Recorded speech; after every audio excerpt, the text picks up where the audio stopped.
mga panmaduot. Magpalang hapon po sa inyo lahat. Welcome po sa aking munting channel, Starax TV. Mga kalingap, andito po kami ngayon sa bundok. Ayun mga kalingap, pero po tayo pupuntahan. Ito po ay bulag. Atin po alamin mga kalingap at kumustahin. So balita ko po mga kalingap, ito po ay lumuluwas ng bayan para magmalimos. Samahan niyo po ako, punta po natin. So ito po mga kalingap ang daan pupunta sa kanila. Medyo madamo at masukal po ang daan. Mga kalingap, samahan niyo po ako. Atin pong kumustahin po ang pamilyang ito. Yan po ang bahay nila mga kalingap. Paano kaya ito pag malakas ang ulan, ano? Malakas ang hangin? Kumusta kaya sila dito? Tao po. Tao po. Tao po. Ay, magandang hapon po. Maray na. Magandang hapon din po. Kumusta po kayo? Ayos lang po. Ano po ang pangalan nyo? Aida Oriel po. Aida Oriel. May kapansanan po kayo? Totally blind po. Pero nakakaaninag po kayo? Aninag po. Aninag yung liwanag. Ano po nangyari sa mata nyo? Sabi na po kay ani mama ko kang aki po ko tipdas po. Tipdas nung bata ka pa? Ay, Ako nga pala si Starax TV. Isang vlogger po ng Team Kalingap. Na kayo daw po ay lumalabas tuwing umaga at pupunta sa bayan para magmalimos. Opo, ginagawa po ko po yun para kumbaga parang makatulong-tulong din sa partner ko. Dahil diskarte po namin para mayroon kaming pang araw-araw po ganito. Pag wala pa yung sahod niya, ganyan. Saan po nagtatrabaho yung asawa niyo po? Construction po. Construction. Ilan po yung anak niyo? Isa lang po. Isa lang? Opo.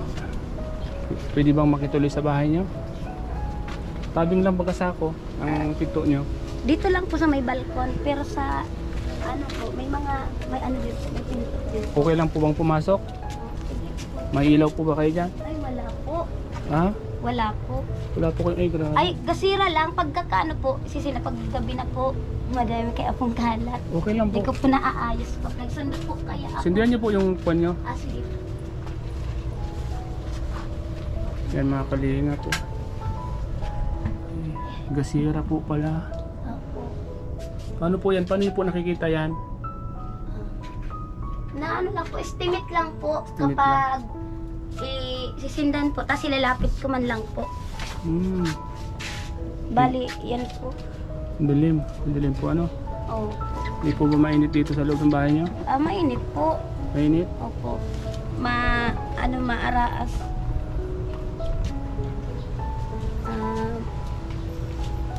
Okay lang po ba? Okay lang. Alam niyo po kung nasan. Nasa may upuan po. Tandaan niyo po kung nasan po ako ano? Opo. Saan po yung anak niyo pala? Andito lang po. Pwede ko ba makakausap? Mahina po kayong pag-intindi niya. Baka hindi po kayo maintindihan. Mahina nga po pandinig niya. Isa po yan sa pinoproblema ko. Kaya, Nasaan siya? sa pag-aaral niya. Tabi kayo dito. Bi, halika. Ki. Halika. Bulag po siya mga kalingap at yung kanyang anak ay may diferensya din sa kanyang pag-iisip. Madilim po sa bahay. Dali mo. Ito po ang kanilang gamit. Gasira lang po. Ano po yung sakit ng anak niyo po? Sa pandinig po. Mahina po yung pandinig niya. Ilang taon na po yung anak niyo? 9 na po. Magte-10 na siya sa September. Nag-aaral po siya? Grade 3 po. Anong grade ka na? Grade 3? Ano ka, lalaki, babae? Lalaki pala ang anak mo. Oh, May na daw ang pandinig mo? May na. Ano yan, inborn po? bali po, siguro po di ko lang po masabi, basta siguro ganyan po talaga yung naging ng kanyang paglaki. Pero sa school lang po, hindi naman siya binubuli. Palagi nga po siyang nasa ng mga classmate niya. Minsan, parang di pa siya pinaniniwalaan, parang pinagmumukhang siya pa nagsisinungaling eh. Kawawa naman. Ano pangalan mo? Pangalan mo daw, pangalan. Gabriel. Isa rin po siyang may karamdaman tulad ng nanay. Ang nanay po ay bulag at ang kanyang anak naman ay may pandinig. At ano pa, bukod sa may pandinig, ano pa ang kanyang sakit? Dati kaya Dati po kaya siyang nung bata siya may sakit na ano siya, yung parang sa dugo, sepsis. Kaya naanohan siya dito na yung salinan ng dugo. Kaya may ano siya dito. Parang May bukol po. parang yung butas na medyo nagnanak-nak nga po pag minsan malabas yung tubig. Hanggang ngayon po? Palagi naman po. Kaya lang di ko naman po pinapatingnan kasi nga po wala naman kami pang budget po. Ang ano ko talaga sa kanya yung sa pandinig niya po. Gusto ko sana talaga pong anuhan po para maka ano po siya ng maayos sa pag-aaral niya. Pandinig niya po gusto niyo mapatsikapan? Yun po sana ang gusto kong magawa ng paraan. Kasi kung ang sarili ko naman po, di ko alam kung anong para sa akin. Okay lang siguro. Wala naman po ako magagawa kung ganito na talaga ako. Pero sana yung anak ko na lang kumbaga maresolbahan po. Sabihin niyo po, kasi marami pong makakapanood sa atin, sakit ng anak niyo ay gusto niyo gumaling, gusto niyo ipagamot, kundi wala po kayong kakayahan para ipagamot po siya, di ba? Opo. Ito na po yung time para manawagan po tayo dahil marami pong makakapanood sa vlog po natin ito. Ano po ba ang gusto niyong sabihin at gusto niyong hilingin sa ating mga kababayan na nanonood po sa atin? Kung talagang kung may makakatulong, sana po, matabangan mo po ako ninyo, o matulungan po ako ninyo para sa anak ko na maipaayos yung pandinig niya. Kasi gusto ko po talagang maging maayos ang buhay niya. Kahit man nangyayari, napapagalitan ko to o kung ano pa man. Di ko lang talaga maiwasan kasi dumarating po yung mga panahon na di ko mapigil ang sarili ko, na sumasama ang loob ko. Lalo pa kung anong mga nararamdaman ko sa paligid ko. Kaya yung anak ko, di ko rin maiwasan na minsan parang napagbubuntungan ko. Pero kahit ganun pa man, gusto ko pong mapaayos ang anak ko. Kaya sana naman, kung sino man po ang butihin loob, inihiling ko lang po sana sa inyo na matulungan niyo man po ang aking anak na gamot ang kanyang tinga or gawan po ng solusyon para maging maayos po ang pandinig niya. Salamat po. Totoy, Pasensya na po. okay lang po yan. At kahit pa paano ay nailabas niyo po yung nararamdaman niyo na matagal niyo pong kinikimkim. Alam niyo po, hindi po yan hindi po masama ang umiyak kung kagagaling naman po ng iyong anak. Sana nga po talaga matupad man po kahit sa anak ko na lang. Dahil alangan na rin po sa mga panahon ko kung ang mga pangarap ko pang sarili ko ang hahanapin ko. Kaya kahit sa anak ko man lang sana. Dahil mahirap po ang kahilingan ko sa sarili ko. Pero sana yung sa anak ko magawan po ng paraan. Malabas lang po kapag talaga may gagawin, katulad ng babaka sakali, na pag nanggagadiskarte kami sa palengke. Kasama niyo po ang anak niyo pag nanglilimos po kayo? Opo, kasi siya po yung bali guide ko. Ginagawa kong guide. Kasi kailangan namin na makaano kahit paano may pandadagdag sa mga pangangailangan namin. Ayun, sa pag-aaral niya, apektado po eh. Lalo pa mga kapwa niya bata. Pag hindi nagkakaintindihan, anuhan po sila. Minsan inaaway, ganun po. Hindi naman sila makakalimot. Sana mapunod to ng mga classmate mo na sana maintindihan ang kalagayan ninyo. At huwag ka sanang ganyanin kasi may kapansanan ka na nga. Ginaganon ka pa ng mga classmate mo. Sa bagay, mga bata talaga.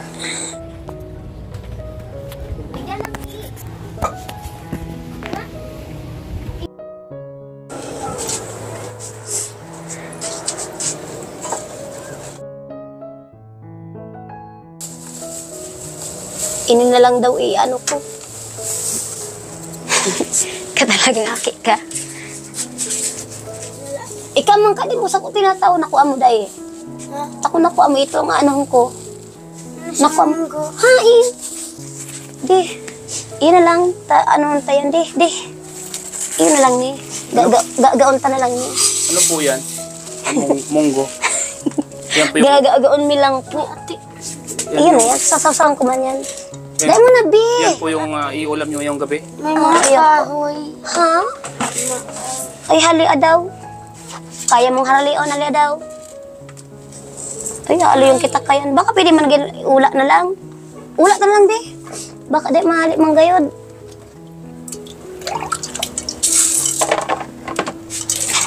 Ano, igwa?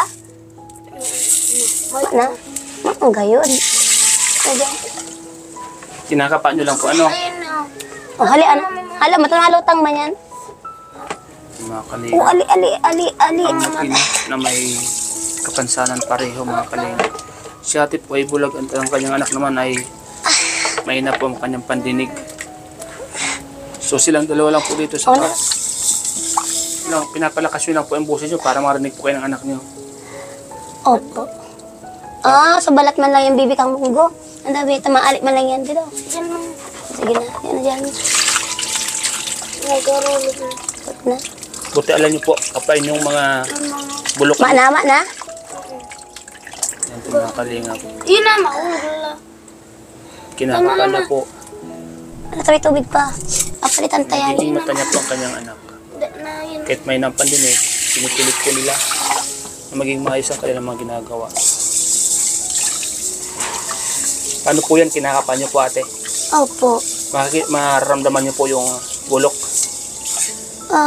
Basta po yung siguro sasama sa tubig, baka yun na po yun. Yan na yung nakakapa niyo po yun. Opo. Saan po kayo umigib ng tubig?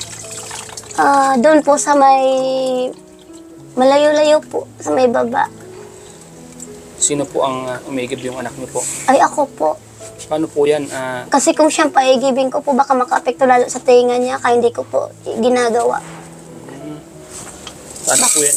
Yan nagpapagayad lang po kayo sa kanya.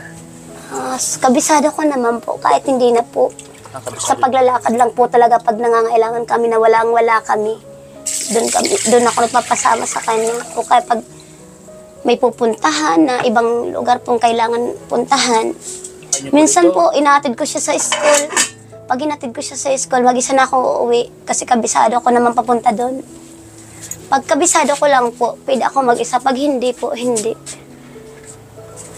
Alam niyo na po kung saan yung mga lalagyan ng mga gagamitin niyo po. Ano? Bali, Tinandaan niyo na po. Ano po ito? Pinakakusina niyo po? nilulutuan po. Mga dumi po baga. Opo. Mga kalini po. Ito po lang po mga kusina. Sino po ang nagsisibak ng kahoy? Bali, pag ano po, pinapadala ko lang po dito. Sino po ang nagsibak niyan? Kayo po bang nagsibak? Hindi po, yung partner ko po. Hmm.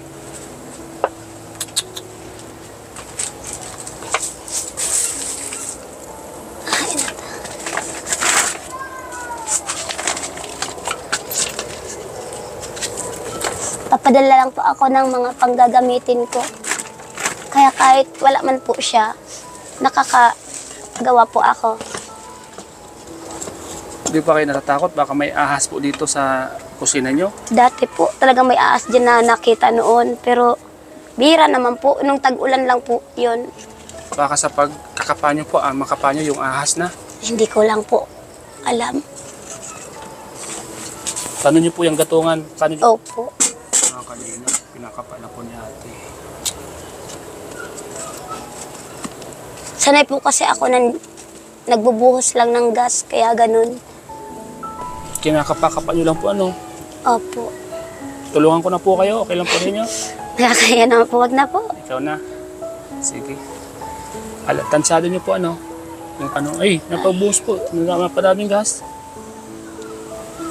May itlog po ba ganun sa gilid ng kwan nyo? Dalawa? Balat po yun. Ha? Balat? Ayun, balat.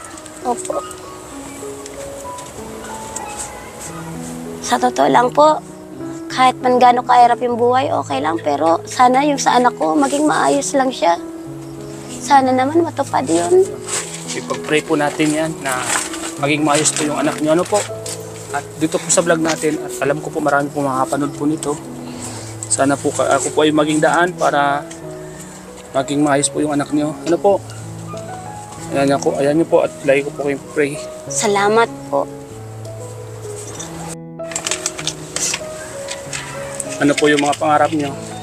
Katulad po ng makapag-aral, makakita, kaya lang malabo, hindi kaya. Kaya hindi ko po yun nagawa. Tandaan po, baka masunog po kayo.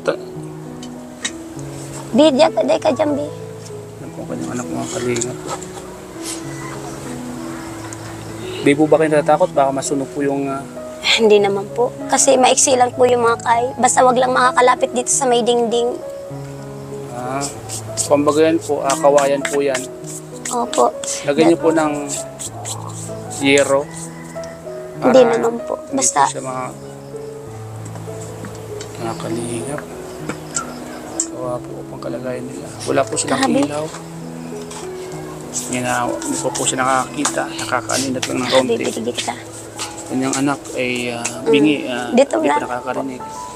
Di ba kayo natatakot doon sa kwan yun? Ang dumi po. Baka may ahas po dito. May mga sako po. Baga oh. Hindi naman po. Nakakatakot po itong bahay nyo. Baka may ahas po dito. Nasa bundok po baga. May mga sako pa po doon. Baka po mamaya sa kakakapaan nyo. Baka ahas na po yung makapaan nyo. Hindi po kayo natatakot eh. Hindi po. At susunod pagbalik ko po dito, magkasama po ako maglilinis ng bahay nyo po Huwag na po. Kaya ko naman po. Parang ngayon ko lang po hindi siya naayos. Para malinisan po at maging safety po kayo. Okay lang po. Kaya ko man po siyang linison. Okay lang naman po sa akin yun.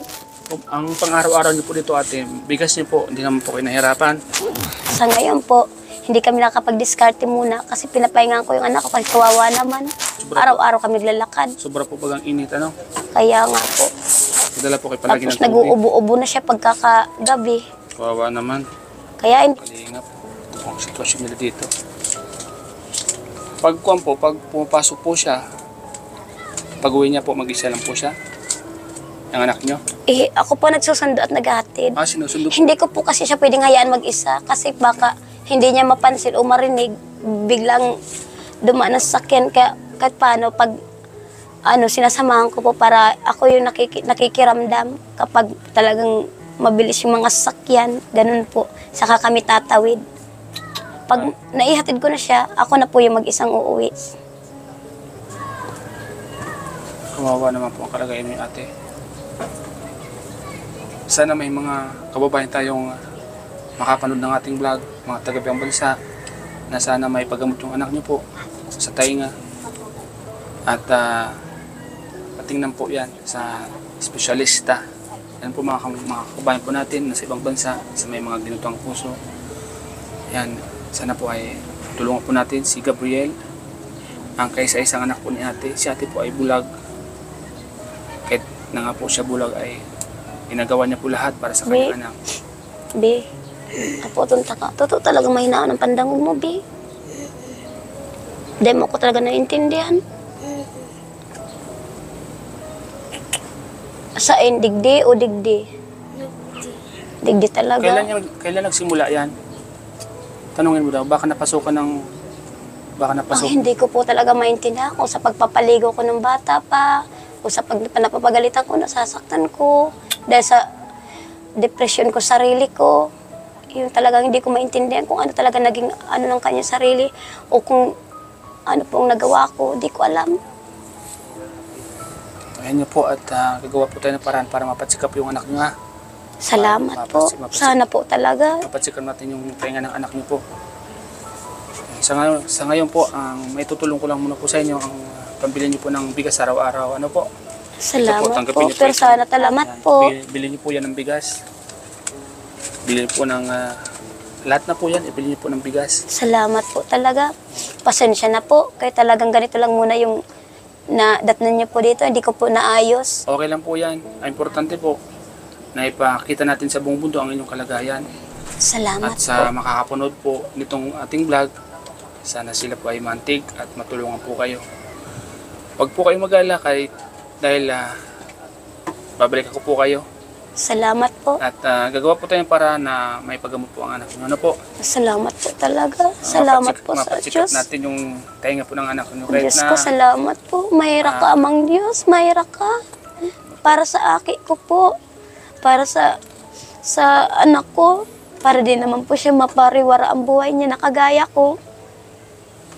Sana po talaga. Magtatanong po ako kung saan pwede ipagamot yung anak nyo para may prepare po natin. Ano po? Salamat po. Para kahit Wala na po yata akong ibang alam sabihin, kundi ang pagpasalamat. Kaya pasensya na po talaga. Ayan niyo po at naawa po ako sa inyo dahil bulag na po kayo, may sakit pa po ang anak nyo. At bukod po doon, nagsisikap po kayo para sa kanya. Hindi po kayo tumitigil sa pagsisikap para sa iyong anak. So, ano po yun? At susunod na lang po at pagbalik ko na lang po ano. Salamat po. Sana ingat po kayo dito. At lagi po yung mag-ingat ka sa nagdadaanan nyo kasi baka may mga ahas po dyan. At pagpipray ko po na sana ay maging ligtas kayo sa araw-araw at magkaroon ng maraming blessing yung anak nyo para maipagamot po natin. Ano po? Yan mga kalingap, sa mga nakakapanood po ng vlog ko pong ito, sana po ay matulungan po natin. Sa mga gusto pong tumulong, pwede po kayong mag-comment sa aking YouTube channel, sa aking Facebook page. At andyan po ang GCash number ko para po sa bata, para po may pagamot natin ng kanyang tainga. Thank you po mga kalingap sa patuloy pong pag-support sa lahat ng mga viewers po natin, sa ating ama ng kalingap, si Kuya Bal Santos Matubang, Ate Ito Vlog at Kalingap Rab. Siyempre po sa lahat ng mga viewers na patuloy na sumusuporta po sa aking channel. Kaya sana talaga maging maayos ang pandamog mo, Noy. Tabo kong mapariwara kang arog sa ko. Tabo kong maging arog ka sa kuya na mayong kwenta. Sorry, baby, ha? Ano sinap na, baby?